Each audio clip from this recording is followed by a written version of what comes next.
మహాశివరాత్రి పర్వదినం సందర్భంగా హిందూ బంధువులందరూ కూడా హృదయపూర్వక శుభాకాంక్షలు తెలియజేస్తూ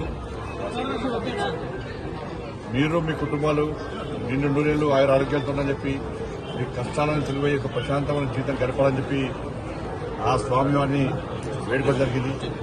ఎవరైతే కష్టాల్లో ఇబ్బందులు ఉన్నారో వాళ్ళందరి కష్టాలు తొలగించాలని చెప్పి పూర్తి సమాజం అంతా సుఖ సంతోషాలతో విలసిల్లాలని చెప్పి స్వామివారిని వేడుకోవడం జరిగింది.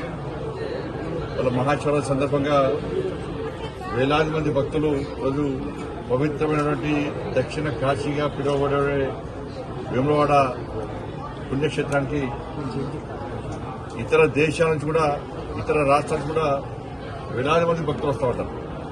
ఒక సెంటిమెంట్, మహాశివరాత్రి పర్వదినాన ఒక్కసారి ఆ రాజరాజేశ్వరుని దర్శించుకుంటే మన కష్టాలు తొలగిపోతుందని చెప్పి ఒక సెంటిమెంట్ హిందూ సమాజంలో పడుతుంది.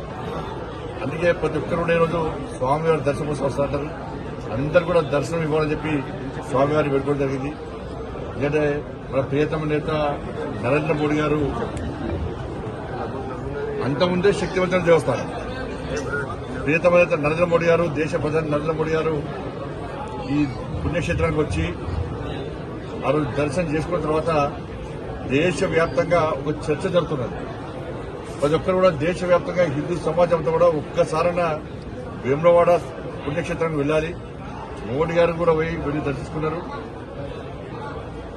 కాబట్టి ఆ పవిత్రత ఏందో, ఆ శక్తి ఏందో మోడీ గారు దేశాన్ని చాటారు. మరి అటువంటి దేవస్థానాన్ని ఒక్కసారి దర్శించుకోవాలి, అటువంటి రాజరాజేశ్వర స్వామిని దర్శించుకోవాలని చెప్పి దేశవ్యాప్తంగా ఒక ఆలోచన సమాజంలో కూడా వచ్చింది. మరి అటువంటి మహానుభావుడు ఇటువంటి శక్తివంతమైన పుణ్యక్షేత్రం దర్శించుకోవడం అదృష్టంగా భావించడం. మరి ఈరోజు మహాశివరాత్రి పర్వదిన సందర్భంగా ఏర్పాట్లు చాలా బాగున్నాయి.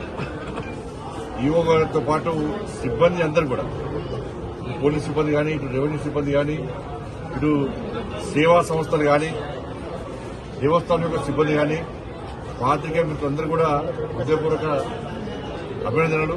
అందరూ కలిసిమెలిసి సాయంత్రం వరకు కూడా, రేపు ఉదయం వరకు కూడా ఈ మహాశివరాత్రి పర్వదినాన్ని ఇదే ప్రశాంతమైన వాతావరణం జరుపుకోవాలని చెప్పి అందరికీ విజ్ఞప్తి చేస్తూ మరొకసారి హిందూ బంధువులందరూ కూడా మహాశివరాత్రి పర్వదిన సందర్భంగా హృదయపూర్వక శుభాకాంక్షలు తెలియజేస్తూ భారత్ మాతాకి జై.